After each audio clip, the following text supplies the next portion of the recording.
Hi welcome back to my YouTube channel. So ಇನ್ನೂ ನನ್ನ ಚಾನಲ್ನ ಯಾರೆಲ್ಲ ಸಬ್ಸ್ಕ್ರೈಬ್ ಮಾಡ್ದಲೇ ನೋಡ್ತಿದ್ದೀರಾ ಆದಷ್ಟು ಬೇಗ ಹೋಗಿ ಸಬ್ಸ್ಕ್ರೈಬ್ ಮಾಡಿ, ಪಕ್ಕದಲ್ಲಿರೋ ಬೆಲ್ಲೈಕನ್ನ ಕ್ಲಿಕ್ ಮಾಡಿ.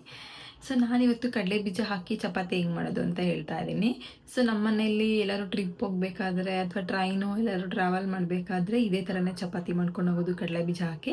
ಇದಕ್ಕೆ ಯಾವುದೇ ರೀತಿ ಪಲ್ಯಗಳೇನು ಬೇಕಾಗಲ್ಲ, ಮೊಸರು ಅಥವಾ ಚಟ್ನಿ ಪುಡಿ ಇದ್ದರೂ ಆಯಿತು, ಇಲ್ಲಾಂದರೆ ಅದು ಬೇಡ, ಹಾಗೆ ತಿನ್ಬೋದು, ತುಂಬ ಚೆನ್ನಾಗಿರುತ್ತೆ.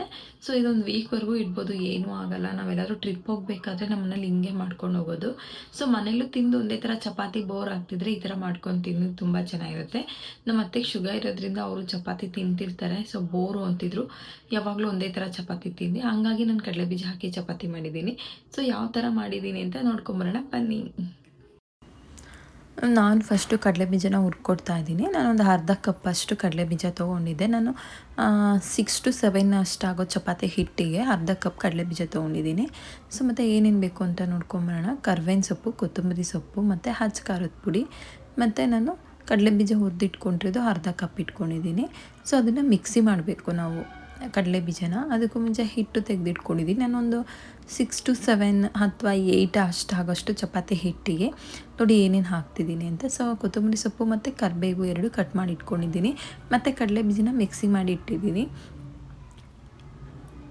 ಸೊ ನೋಡಿ ಒಂದೊಂದೇ ನಾನು ಆ್ಯಡ್ ಮಾಡ್ತಿದ್ದೀನಿ. ಸೊ ಹಚ್ಚ ಖಾರದ ಪುಡಿ ಹಾಕಿದ್ದೀನಿ, ಹಚ್ಚ ಖಾರದ ಪುಡಿ ಮತ್ತು ಕಡಲೆ ಬೀಜ. ಸೊ ಕಡಲೆ ಬೀಜ ಎಲ್ಲ ಸ್ವಲ್ಪ ನುಣ್ಣಗೆ ಹಾಕಬೇಕು. ತುಂಬ ತರಕಾರಿ ಥರ ಇದ್ರೂ ಅದು ಚಪಾತಿ ಲಟ್ಸೋಕ್ಕಾಗಲ್ಲ, ಹಾಗಾಗಿ ಸ್ವಲ್ಪ ನುಣ್ಣಗಿದ್ರೆ ಓಕೆ. ಪೂರ್ತಿ ನುಣ್ಣಗೂ ಬೇಡ, ಸ್ವಲ್ಪ ಕೈಗೆ ಅದು ರಫಾಗಿ ಸಿಗಬೇಕು ಆ ಥರ ಇದ್ದರೆ ಸಾಕು. ಸೊ ನಾನು ಅದಕ್ಕೆ ಕರಿಬೇವು ಮತ್ತು ಕೊತ್ತಂಬರಿ ಸೊಪ್ಪು ಕಟ್ ಮಾಡಿ ಇಟ್ಕೊಂಡಿರೋದನ್ನು ಹಾಕಿದ್ದೀನಿ. ಮತ್ತು ರುಚಿಗೆ ತಕ್ಕಷ್ಟು ಉಪ್ಪು, ಮತ್ತು ಎಲ್ಲ ಡ್ರೈ ಮಿಕ್ಸ್ ಮಾಡ್ಕೋತಾ ಇದ್ದೀನಿ. ಡ್ರೈ ಮಿಕ್ಸ್ ಅದೇ ಥರ ಮಾಡಿಕೊಂಡು ಆಮೇಲೆ ನೀರು ಆ್ಯಡ್ ಮಾಡ್ಕೊಂಡು ಹೋಗಬೇಕು ಸ್ವಲ್ಪನೇ. ಸೊ ಫಸ್ಟ್ ನೋಡಿ ಡ್ರೈಯಾಗಿ ಯಾವ ಥರ ಕಾಣಿಸ್ತಿದೆ ಅಂತ.